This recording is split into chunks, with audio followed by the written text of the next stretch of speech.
नमस्कार मित्रों। शिव के तांडव के बारे में तो आपने बहुत कुछ सुना और पढ़ा भी हो सकता है, लेकिन क्या उनके इस तांडव और उसके ब्रह्मांडी अर्थ के बारे में आप जानते हैं? आज हम आपको उसी नृत्य और उसके ब्रह्मांडी अर्थ के बारे में बताने वाले हैं। भगवान शिव का महासंहार या उनके तांडव एक प्रमुख रूप से ब्रह्मांडीय संहार और पुनः सृजन के प्रतीक के रूप में देखा जाता है। शिव को नटराज कहा जाता है, अर्थात नृत्य के राजा, और उनका नृत्य सृष्टि, पालन और संहार का प्रतीक है। जब शिव महासंहार तांडव करते हैं तो यह संपूर्ण ब्रह्मांड के विनाश का संकेत देता है। यह नृत्य तब होता है जब सृष्टि अपने अंतिम चरण में होती है और एक नए चक्र की शुरुआत के लिए पुराने का अंत आवश्यक हो जाता है। महासंहार नृत्य केवल विध्वंस नहीं है, बल्कि यह नए सृजन का मार्ग भी प्रशस्त करता है। शिव पुरानी जड़ और निर्जीव हो चुकी दुनिया को समाप्त कर एक नई सृष्टि के लिए जगह बनाते हैं। यह नृत्य समस्त भौतिक बंधनों और अज्ञान के विनाश का प्रतीक है, जिससे आत्मा मोक्ष की ओर अग्रसर होती है। शिव का तांडव समय की अनंत शक्ति को दर्शाता है, इसीलिए उनको महाकाल कहते हैं। जब महासंहार होता है तो काल स्वयं नष्ट हो जाता है और एक नए युग की स्थापना होती है। शिव के इस नृत्य में पृथ्वी, जल, अग्नि, वायु और आकाश, इन पंच तत्वों का ब्रह्मांड में विलय हो जाता है, जिससे ब्रह्मांड पुनः अपनी मूल अवस्था में लौट आता है। ब्रह्मांड जब शुरू हुआ था तब भी कुछ नहीं था, जब समाप्त होगा और नई सृष्टि बनेगी तब उन दोनों के बीच में भी कुछ नहीं होगा। शिव के तांडव में प्रतीकों का महत्व जानते हैं? चलिए जानते हैं। पहला, डमरू, जो कि शिव का वाद्य यंत्र है, नई सृष्टि के प्रारंभ का प्रतीक, एक तरह से शुरुआत का नगाड़ा।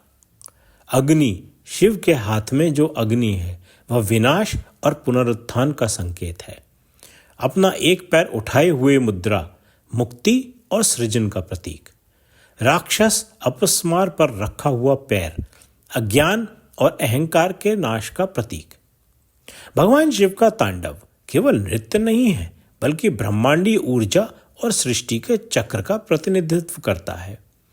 आप जितने भी वैज्ञानिकों से पूछेंगे वो बताएंगे कि बिग बैंग से पहले कुछ नहीं था, सिर्फ अंधकार था।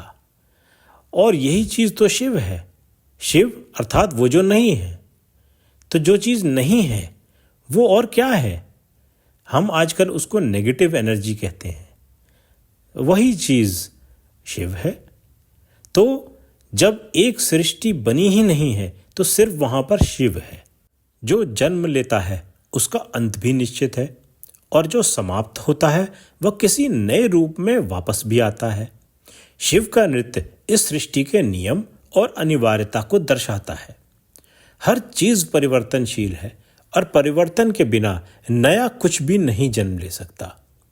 हर चीज का अंत निश्चित है, इसलिए किसी भी चीज से अत्यधिक आसक्ति नहीं रखनी चाहिए।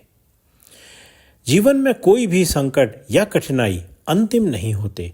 जब एक चीज समाप्त होती है तो कुछ नया शुरू होता है। केवल वही व्यक्ति वास्तविक आनंद और मुक्ति पा सकता है जो अपने अहंकार और अज्ञान को त्याग देता है। यदि हम इसे वैज्ञानिक दृष्टि से देखें तो जैसा कि मैंने पहले बताया कि बिग बैंग से पहले कुछ नहीं था, और अब जब भी सृष्टि में दोबारा परिवर्तन आएगा तो फिर से एक नया बिग बैंग होगा। अर्थात वो चाहे 100 सालों में हो, चाहे 100 करोड़ सालों में हो, ये सृष्टि, ये ब्रह्मांड जैसा हम इसको आज जानते हैं, ये एक ना एक दिन खत्म होगा और एक नए ब्रह्मांड का सृजन होगा। हम जिसको ब्रह्मांड कहते हैं, ये ग्रह, ये आकाश गंगा, इसी को तो हम जानते पहचानते हैं, वो भी थोड़ा बहुत। बाहर से जाकर तो किसी ने फोटो खींची नहीं।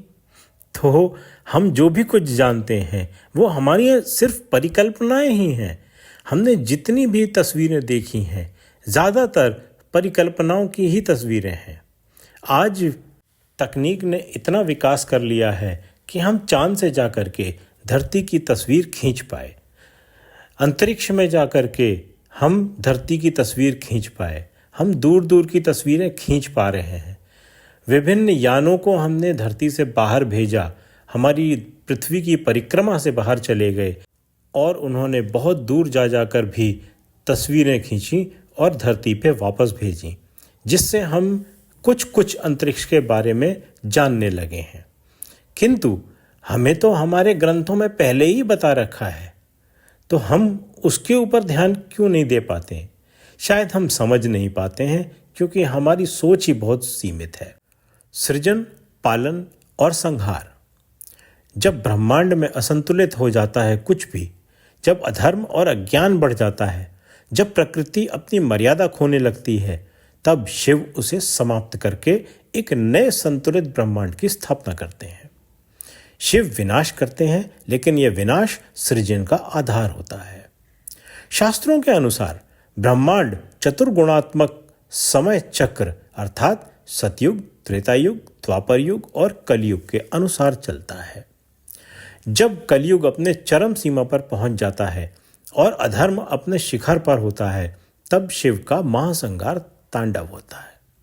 शिव का तांडव केवल भौतिक ब्रह्मांड को नष्ट करने के लिए नहीं होता, बल्कि यह अज्ञान, अहंकार और अधर्म को समाप्त करने के लिए होता है।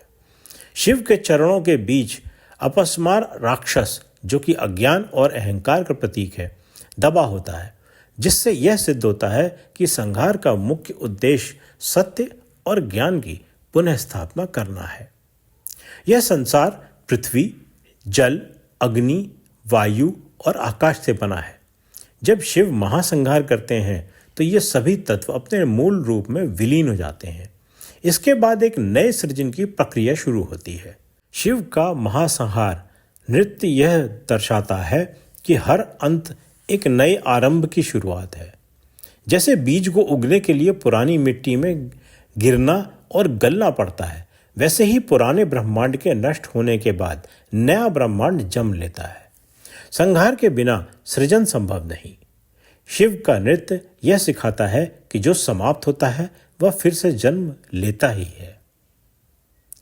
भगवान शिव का महासंहार तांडव कोई विनाशकारी या नकारात्मक शक्ति नहीं है, बल्कि यह एक अनिवार्य और सकारात्मक प्रक्रिया है।